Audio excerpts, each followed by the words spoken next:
What people talk about is they send out emails, and they were saying it just doesn't work. People don't read the emails. Yep. And it makes sense, because if I think of my own email, I may see something in email and I go, wow, I'm going to come back to that. Yep. And if I flag it or I email it to my work email, I never do. Yep. And what I was saying to them is, maybe instead of sending a newsletter, just send a screenshot of the iPad app or the website, and just have the title be "Ask Me About whatever for whatever." Ask me about Seesaw for digital learning portfolios. I said, maybe, try that. But what have you done with newsletters that make it stick? How often do you do them? Once a month. So I use S'more because I totally adore S'more. Okay. And I pay $80 a year to do that.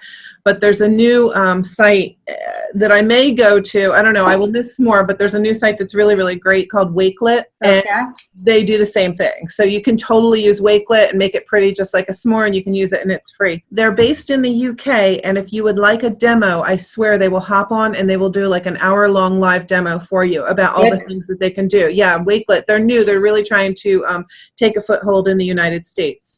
So, but I use S'more, and I'll tell you what I've done. So people don't read my S'mores all the time either. Every once in a while, somebody will, and I will thank them. I'm like, oh, you're one of those 3 people that reads it. But I've started hiding hyperlink prizes in there. So what kind of prizes? So I just go on Amazon. I spend my own money, but I bought, those Flipgrid voice pods you see all over? I've never heard a Flipgrid voice what? Voice pod. It looks like a green tent. So that's exactly what it is. It's a bright green Flipgrid colored one-person tent. I think they were originally invented as changing tents that you could take on camping trips. Okay. So there's like a big zippered door kind of a thing, and you step in. Well, Flipgrid, people wanted their kids to be able to record on Flipgrid or Seesaw or whatever and have some privacy. Yep. So some teacher on the internet said, oh, I bought one of these camping tents. Well, Flipgrid's gotten hold of this, and now they sell them and they give them out as giveaways and all kinds of things. And they have these pop-up tents, which are really cool. It's definitely an eye catcher in the state. And they call them Flipgrid voice recording pods or something like that.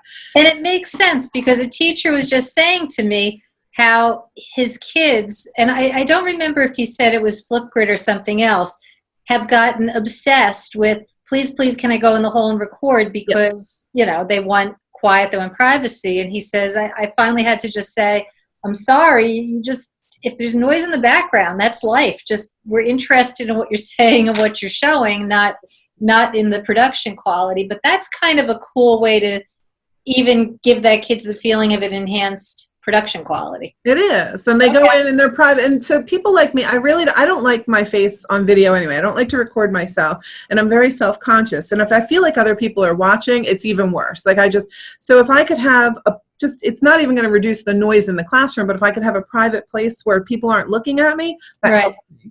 So if you go on Amazon, and I'll send you a link if you want, but I bought a couple of these, and I just sort of had them in my room, and then I would put challenges like down in the bowels of my newsletter, in the middle of something. I'd be like, click here, and it would take them out to something else, and then I'd say, try this, and if they tried it, they were entered in a lottery to win it. So I gave away those, and I've given away wireless doorbells, which are really cool because teachers use those as noise control for the classroom.